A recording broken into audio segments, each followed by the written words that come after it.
about the Northern Pound today and attracting talent to the North. Just to give you a bit of background on myself, my name is Andrew McIntosh. I work for TotalJobs, obviously. I've worked for TotalJobs since 2006, so in my 14th year, so a long time now. During that period, we've seen a lot of changes to the recruitment landscape. When I first started, sort of print press was the main sort of source of recruitment advertising. You know, the migration to online, it was just starting to happen. So we've seen a change in candidate behavior. Then we had the 2008 sort of recession, where again, a lot of the skill shortages that, you know, stem from them basically like we have now. And then you come to now where we've got the lowest employment we've had in absolute years. So obviously that candidate market is becoming very tight.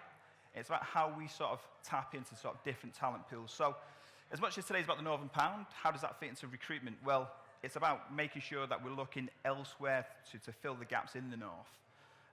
So that's it. I mean, TotalJobs obviously is an online recruitment website. It's one of the largest in the UK. I won't go into too much of that because hopefully you're all aware of TotalJobs. So before we delve deeper into the employment and the jobs market in the North, it's worth referencing how the population has grown over the years. Investing in the North is increasingly on the agenda for policymakers and business leaders alike. Making core northern cities accessible was one component of the 2018 autumn budget, with a further 37 million allocated for development of the upgraded rail services in the North, building on the 300 million already committed to ensure HS2 accommodates the Northern Powerhouse Rail and Midland Engine services. The Centre for Cities think tank undertook a study between 2002 and 2015 that highlighted how much change city centres have seen over the years. London city centre growth was the biggest in terms of numbers, with 268,000 to 327,000, but in comparison is only 22% up. The same think tank explains what they call an urban renaissance. So that's in Leeds, Manchester and Liverpool. It's been so significant that the priority is now finding more space for further expansion. Before that, there was a greater focus on avoiding urban decay. Manchester has seen the fastest city centre growth between 2002 and 2015, followed by Leeds and Liverpool. To compare, London was only 20th position out of UK cities. So city centres are often occupied by younger generations, partly students. The student population in Sheffield grew by more than 300% in 2001 to 2011. So in terms of demographic, 1 in 5 city centre residents is married or in a civil partnership, and 3/4 of those living in city centres are renting flats. More than half of the people living in the centre work in highly skilled professions, so things like financial sector, legal sectors, so it shows the importance of those sectors to the UK economy. And this positive trend is echoed in terms of the number of jobs on offer as well. So Manchester, for example, had an 84% increase in city centre jobs between 1998 and 2015, while Leeds enjoyed an increase of 34%. So while London remains a hub of job opportunities, growth has slowed. And at the end of last year, EY reported that London would no longer grow at the faster pace than most of the country. London is forecast to outperform all other UK regions with an increase in its gross value added to the economy of 2.1%, and that's from 2018 to 2021. The gap with the rest of the country is, however, expected to be smaller. The slowdown in the UK economy over the last 3 years has led to a narrowing of the differences in growth rates between the north and south of the country. With the service sector slowing and manufacturing doing better, the relative performance of the north and northwest, in particular, and the West Midlands has been stronger than previously reported. So the gross value added to the economy from the northwest is forecast to grow by 1.5% between 2018 and 2021, which is up from previous years. Manchester in that is performing very strongly and was the fastest growing city last year at 3.8% growth. And it's expected to see an average growth of 2.2 per year between 2018 and 2021. Thanks mainly to the leading growth tables in the majority of private sectors. So, Manchester will be the second fastest growing city in EY's analysis and will continue to outpace the Northwest and the UK benchmarks. So over the past few years, job opportunities in the Northwest have also been on the rise. TotalJobs data shows that 39% increase in jobs advertised in Manchester, there's a 53% increase in jobs advertised in Liverpool, and a 33% increase in jobs advertised in Leeds. So the demand for top talent is quite clearly there in the North. So for employers, there are 1.3 million employed in the city, and the opportunity to find more remains as some 7.2 million people live within 1 hour of Manchester. And this opportunity is reflected in the wider economy. Manchester is among the world's top 10 cities for foreign direct investment. Specialisms in cybersecurity, fintech, and advanced materials helped the city bring the largest number of investments into the UK outside the capital during 2017. That was according to IBM. So Manchester is the UK's fastest growing and most economically productive city. It's also one of Europe's largest creative, digital, and technology clusters, with over 7,500 creative and tech companies ranking in the top 20 for European cities in tech. With this, 2016, there were 1,600 startups created in the city as well. So overall, things are pretty good for us in the north. However, many businesses across the UK are struggling to find the talent they need at the moment, including the north.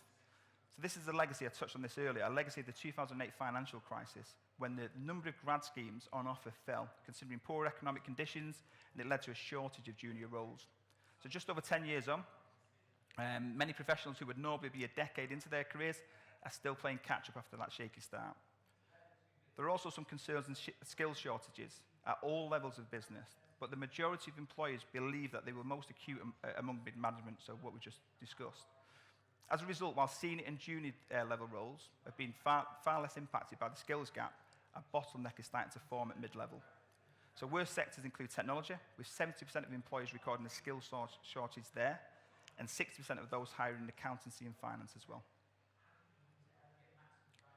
So if you look at the research, so just to give you an insight of this, usually there's a professor of economics doing this part of the presentation. I'm not a professor, as you can probably guess. But it's Grant Jones from University of Lancaster. Him and his team basically put a lot of information into a pot. They used their supercomputer to work out what the value of a Northern pound was. And they took in a lot of the basics, but a lot of stuff went in about that sort of, that gap in, the living sort of gap. So we took in average income, rent costs, wages, and then commute time and costs as well. So the difference, and how it looks today for those in the north versus those in the London, the cost of a coffee is £2.39 in London, and average, and it's £1.80 in the north. The commute shows a starker difference, with London spending £101 per month versus £58 in the north. And then time spent commuting as well is also more in the capital. On average, 43 minutes versus 28 minutes daily commute for northerners. Then overtime as well. So in London, this averages out at 3.5 hours per week, but northerners are more likely to get home on time with only 2.8 hours spent on overtime. Then other outgoings, like rent, also show a significant disparity, with 1,053 monthly versus 533 in the north. I mean, obviously, that's pretty much common sense. And then, obviously, the other side of that is the cost of a home in London is more than 2.5 times that of the value of a home in the north as well. So overall, you can see it's £1.17 to £1 in London. That's the equivalent of the Northern pound gap. So when it comes to working life, what is it that employees want? There are some differences in the motivations of Northerners and Londoners. You can see here, I've highlighted on this slide. On average, each city rated not having to do overtime on the evening or weekends as a 7 out of 10 when it came to how important it was, with 10 being extremely important. A quarter of those in York, Newcastle, Manchester and Liverpool, and then 22% of both Leeds and London has placed this factor as extremely important on our scale. Those living in Sheffield are the most likely to rank this factor as a 10 when it comes to importance at 30%. So being at home in time to be with the family in the evenings is the most likely to be highly prioritised by those living in the north. Almost a third, that's 32%, of northerners would rank this factor as extremely important, a 10 on the scale. Fewer Londoners give it the same weighting, and that's down at 20%. So despite a clear priority of having a work-life balance, Leeds, York, Liverpool are the northern cities that actually spend the most time working beyond their contracted hours, taking between 3.1 and 3.2 extra hours on average per week. Those in Manchester have less overtime at 2.4 hours. So there's talent in the north already, we know that. And there's clearly value in the quality of life they have here, as only 31% of northerners would actually move elsewhere. Previous TotalJobs research highlighted the biggest motivations for moving, and that included better lifestyle with 42%, improved employment opportunities at 38%, and living in a desirable area at 32%. So Geordies in particular are very happy where they live, as 53% claim they would not move even for a pay rise. It wouldn't move to move anywhere else, even if they got more money. Whereas the same percentage of Londoners would sacrifice a higher salary or more disposable income, perhaps, for a better quality of life somewhere outside the capital as well. So with Londoners keener to move, you've got northern employers. Well, northern employers need to make sure they're meeting the needs of this potential talent pool. Previous TotalJobs research highlighted what workers want when it comes to relocation with their existing employer, which included workers desiring support in their move, such as moving costs covered, which makes sense. Always desire a promotion or a higher salary, if they are to relocate for the existing employer, that is. It's important to consider the wants of your existing employees if there's a need for them to relocate, first of all. So with a diverse range of needs, it's worth considering tailored benefit packages for your workforce. For example, if people have relocated, it's likely they're going to want to move and visit friends and family back at the weekend, whether they need to catch a train back to London or elsewhere. Be open to flexible working, so those who travel can make the most of the time. The option to work from home is offered by 65% of employers. With 1 in 5 workers feeling more productive when working remotely, this trend comes as no surprise. And it's this flexibility is certainly valued by employees, with TotalJobs research revealing that 28% of workers would now change jobs for one that offered remote working. So that's a big number. Remote working is one of the most important company benefits for 19% of employees, so much so that if torn between 2 roles, 1 in 5 would take the one offering this option. In fact, working from home is sought after more than enhanced parental leave, travel allowances, and most surprisingly, learning and development schemes as well. This indicates that employers offering flexible working options, including remote working, are well respected by their teams, as it shows a willingness to adapt to individual working needs. So having a strong employer brand is essential in order to execute this, the previous points made there. So how do you go on about retaining your existing talent through developing an inclusive company culture, but also attract new talent too? Some key factors you can think about. So first, think about why your business is based where it is. Share the facts that only locals know and engage with prospective candidates in a different way. Whatever the story is, there's always a reason why both businesses and employees chose the location they did, and this pride can be tapped into and shared. It can inform your internal communications program too, encouraging employees to make the most of their city and experience what's right on the doorstep. You can attract new talent by hosting content on your company website that showcases all your businesses and location have to offer. You can even present this visually within job adverts by using images or video content to further bring your brand to life.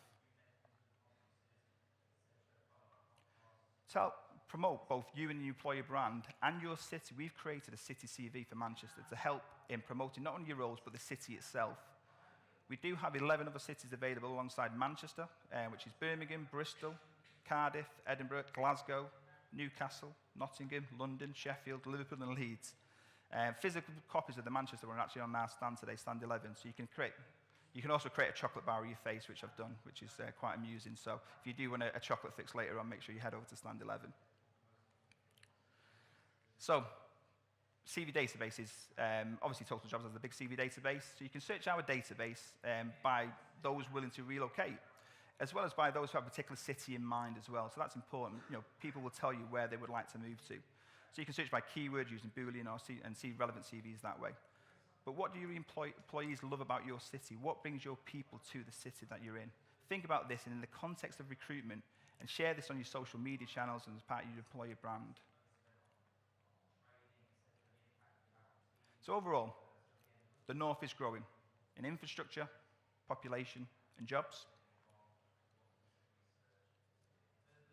The UK workforce is becoming increasingly mobile, particularly true for over half of Londoners. We've already heard that more than half of Londoners would move elsewhere for a better quality of life. So who would move out the capital for a better quality of life? Would they move to your company? Are you putting that on your job postings? Are you putting that in your employer brand? And then a good work-life balance, we mentioned, a lower cost of living means the North has its own very strong brand when it comes to attracting job seekers and businesses alike. So, there's an opportunity to fill that talent pool gap, hone your employer brand, speak direct to the needs of those willing to relocate. So that's the end of the presentation. It's quite quick in the end. So hopefully by the end of this, it's given you some structure to the market, it's given you some insight to candidate behaviors, and giving you a framework to help capitalize on both. As I said, chocolate fix on stand 11. If you do have any questions, I can take questions now because we've got through that a bit quicker, but we'll also on stand 11 as well for some questions there. But thanks for your time.